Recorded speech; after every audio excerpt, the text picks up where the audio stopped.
Pretending to be asleep doesn't work. A young boy is sleeping in his bed on a usual night. He hears footsteps outside his door and peeks out of his eyes to see what is happening.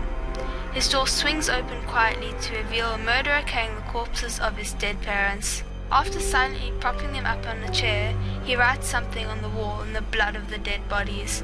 He then hides underneath the child's bed. The child is obviously scared beyond belief. He can't read the writing on the wall because his eyes are still busy adjusting to the dark, but he knows the man is underneath his bed. Like any child, he pretends that he's slept through the whole thing and hasn't woken up yet. He lays still, quietly hearing the breaths from underneath the bed. An hour or so passed, and his eyes have adjusted well to the dark. He tries to make out the words, but it's a struggle. He is finally able to make out the sentence. The sentence written in the wall in the blood reads, "I know you're awake," and he feels something move underneath his bed. The keyhole.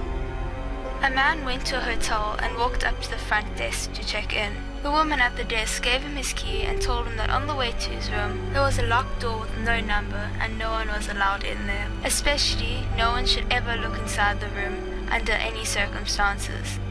So he followed the instructions of the woman at the front desk, going straight to his room and going to bed. The next night, his curiosity would not leave him alone about the room with no number on the door. He walked down the hall to the door and tried the handle. Sure enough, it was locked. He bent down and looked through the wide keyhole. Cold air passed through it, chilling his eye.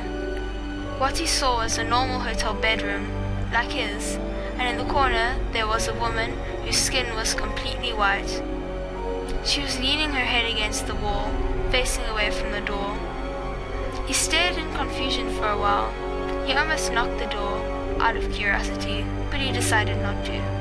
He quietly crept away from the door and walked back to his room. The next day, he returned to the door and looked through the white keyhole. This time, all he saw was red. He couldn't make anything out besides the distinct red color, unmoving. Perhaps the lady in the room knew that he was spying on her the night before and had blocked the keyhole with something red. At this point, he decided to consult the woman at the front desk for more information. She sighed and said, "Did you look through the keyhole?" The man told her that he had, and she says, "Well, I might as well tell you the story. A long time ago, a man murdered his wife in that room, and her ghost still haunts it. But these people were not ordinary. They were white all over, except for their eyes, which were bright red." The portraits. There was a hunter in the woods who, after a long day hunting, was in the middle of an immense forest. It was getting dark and he had lost his way. He decided to head in one direction until he reached the edge of the forest. After what seemed like hours, he came across a cabin in a small clearing. Realizing how dark it had grown, he decided to see if he could stay there for the night. He approached and found the door slightly open. Nobody was inside. The hunter flopped down on the single bed, deciding to explain himself to the owner in the morning. As he looked around the cabin, he was surprised to see several portraits hanging on the walls, all painted in incredible detail.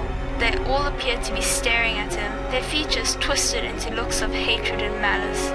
Staring back, he grew increasingly uncomfortable, making a concentrated effort to ignore the many hateful stares, and, exhausted, he fell into a restless sleep.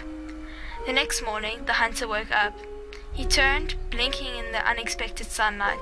Looking up, he discovered that the cabin had absolutely no portraits, only windows. Thanks for watching, guys, and I hope you enjoyed this video.